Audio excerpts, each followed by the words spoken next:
금? 귀중하고 반짝거리는 순금? 아니 신들이여, 헛되이 내가 그것을 기원하는 것은 아니라네. 이만큼만 있으면 검은 것을 희게, 추한 것을 아름답게 만든다네. 나쁜 것을 좋게, 늙은 것을 젊게, 비천한 것을 고귀하게 만든다네. 문둥병을 사랑스러워 보이기도 하고 도둑을 영광스러운 자리에도 앉힌다네.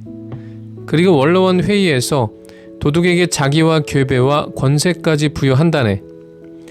이것은 늙어빠진 과부에게 청혼자를 데리고 온다네.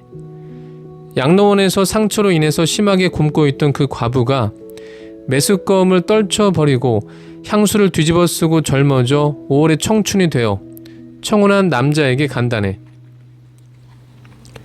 셰익스피어의 아테네의 팀원의 사막 3장에 등장하는 대목이다. 산업 자본주의가 발달하기 이전에도 인간은 돈에 집요하게 집착하고 있었나 보다. 그러니까 돈에 대한 탐욕은 19세기 산업혁명 이후 우리 삶을 지배하게 된 자본주의 시대에만 국한되는 것은 아니었다. 셰익스피어의 탄식처럼 부유함은 모든 것을 좋고 젊고 고귀하고 심지어 사랑스럽게 만들 수 있는 마력을 가지고 있다. 그렇지만 그의 탄식 이면에는 그래도 검은 것은 검은 것이고 나쁜 것은 나쁜 것이며 추한 것은 추한 것이라는 역설, 반대로 흰 것은 흰 것이고 좋은 것은 좋은 것이며 아름다운 것은 아름다운 것이라는 낭만주의적 확신이 깔려 있다. 그렇지만 19세기 이후 산업자본주의 시대가 본격적으로 열리면서 인간은 그나마 그때까지는 비록 명목상으로라도 유지했던 낭만적인 외투마저 과감히 벗어버리게 된다. 이제 돈으로 매매할 수 없는 것들은 고귀한 가치를 가진 것이 아니라 가치가 없는 것으로 전락하게 되었다. 돈으로 거의 모든 것을 구매할 수 있게 되면서 동시에 탐욕은 인간의 욕망 중 가장 지고한 권좌에 오르게 된 것이다. 그렇다면 감정의 철학자 스피노자는 탐욕을 어떻게 이해하고 있었을까 궁금해진다. 탐욕이란 부에 대한 무절제한 욕망이자 사랑이다. 스피노자 에티카에서 스피노자의 말처럼 무절제하게 부를 욕망하고 사랑하는 것이 바로 탐욕이라는 감정의 실체다. 그러니까 탐욕에는 중용이 있을 수가 없다. 탐욕의 상태는 목이 말라서 바닷물을 마신 상태에 비유할 수 있기 때문이다. 바닷물을 마시면 잠시 동안 갈증은 해소된다.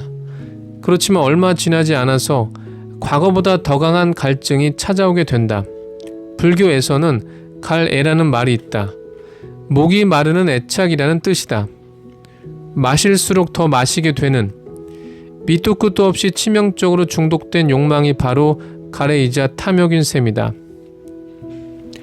이제 충분히 돈을 벌었으니 지금부터는 삶을 영위하도록 하자. 바로 이런 절제력이 탐욕에서는 거의 불가능하다. 법적으로나 사회적으로나 최저 생계비는 정해질 수 있지만 최대 생계비는 정할 수 없다는 것. 이것만큼 자본주의 시대에 사는 사람들의 욕망을 규정하는 것도 없을 것이다. 연봉이 3천만 원인 사람은 5천만 원으로 오르기를 원한다. 소원이 이루어졌을 때 그는 이것으로 만족할까? 아니다. 그는 1억 원의 연봉을 원하게 된다.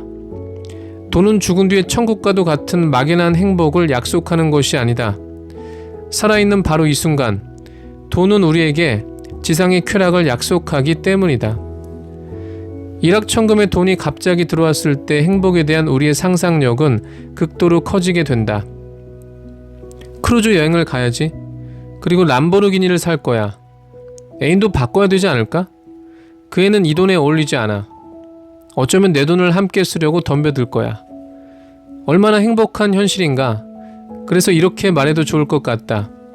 3천만 원 어치의 꿈도 있고 1억 원 어치의 꿈도 있다고 말이다.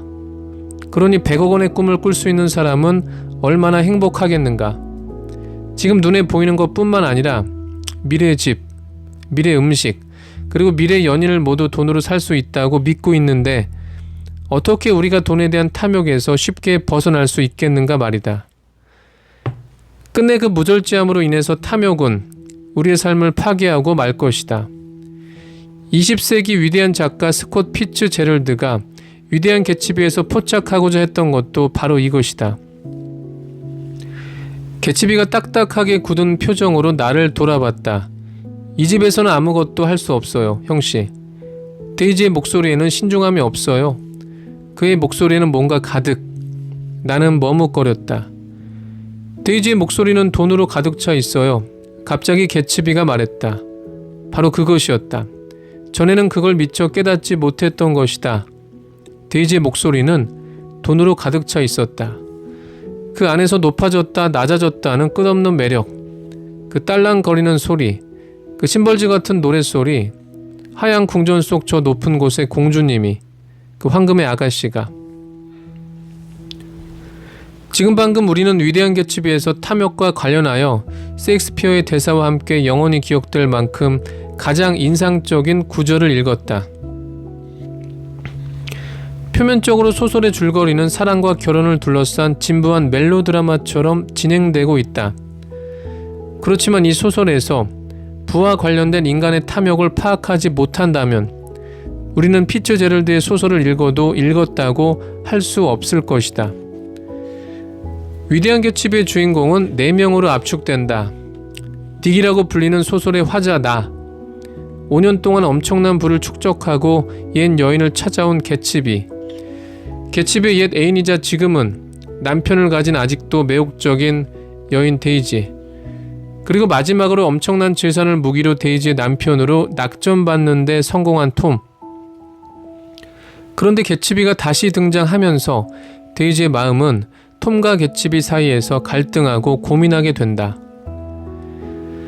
사실 데이지에게 톰이나 개츠비는 모두 꼭두각시에 불과하다. 누가 더 많은 돈을 가지고 있느냐에 따라서 배역의 중요성이 결정되는 꼭두각시 말이다. 현재 자신의 남편 톰도 그래서 매력적인 사람이다. 과거의 가난을 떨쳐버리고 엄청난 부자가 된 개츠비가 돌아오기 전까지는 말이다. 심지어 데이지는 톰과의 결별까지 심각하게 고민할 정도였다. 하긴 톰을 통해서, 아니 정확히 말해 톰의 돈을 통해서 꿈꿀 수 있는 것보다 개츠비를 통해 꿈꿀 수 있는 설레는 미래의 삶이 훨씬 더 매력적이었을 테니까. 그렇게 데이지라는 황금의 아가씨는 개츠비의 돈으로 새로운 꿈을 꾸면서 행복해한다.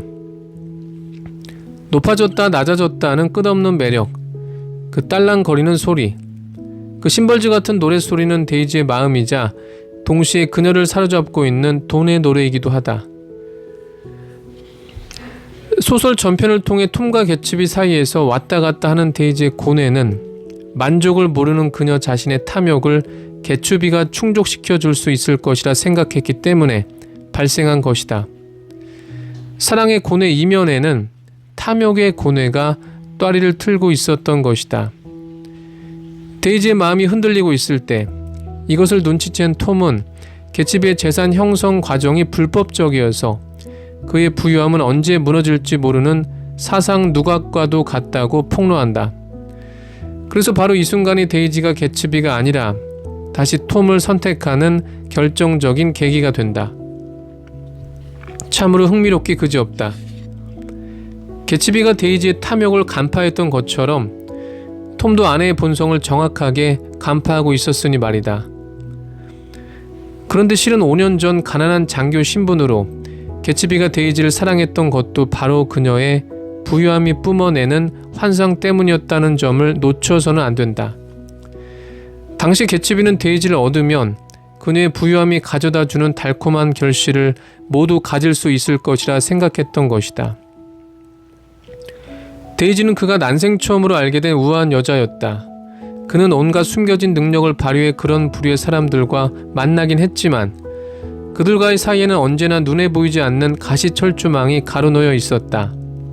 그는 그녀가 몹시도 탐났다.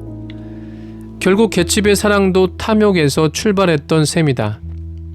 그러니 사실 위대했던 것은 개츠비가 아닐 수 있다. 진정으로 위대한 것은 개츠비, 데이지, 그리고 톰을 가로지르고 있는 탐욕 그 자체가 아니었을까? 그래서 소설의 진정한 주인공은 이 세 사람이 아니라 돈이었던 것이다. 돈에 대한 갈망은 집요한 것이다. 더군다나 자본주의 사회는 돈이 없으면 아무것도 할 수 없는 사회체제 아닌가? 이제 돈은 원하는 것을 구하기 위한 단순한 결제 수단이 아니라 절대적인 수단이 된 것이다. 절대적인 수단은 동시에 절대적인 목적이기도 하다. 돈 없이는 아무것도 할 수 없다면 이미 돈은 하나의 숭고한 목적으로 승격될 수밖에 없다. 그러니 우리가 어떻게 돈을 갈망하지 않을 수 있겠는가? 사실 돌아보면 우리가 대학교와 전공을 정하는 것도 취업의 혈안이 되어 있는 것도 모두 궁극적으로는 돈을 벌기 위한 것이 아닌가? 돈만 있으면 여행도 물건도 행복도 사랑도 심지어는 애인마저도 쉽게 구할 수 있을 것만 같다. 그렇게 레스토랑의 지배인이 친구가 애인이 내게 친절한 것은 내게 돈이 있기 때문일 수도 있다. 그들도 나처럼 돈을 신처럼 숭배한다면 말이다. 결국 돈이 없다면 친구든 애인이든 모두 나의 곁을 언제든지 떠날 수 있다. 이것을 피하기 위해서 우리는 돈을 모으고 또 모은다. 아이러니하게도 관심과 애정을 받기 위해 돈을 벌려고 했지만 돈에 대한 갈망이 커질수록 우리는 인간과 인간이 만나는 직접적인 관계에서 멀어질 수밖에 없다. 마치 신에게 헌신하느라 가족과 이웃은 돌아보지도 않는 어느 우매한 아주머니처럼 말이다. 이런 딜레마, 돈에 대한 갈망에서 빠져나올 방법은 있을까? 그것은 나름대로 최적 생계비를 생각하며 돈을 버는 것이다.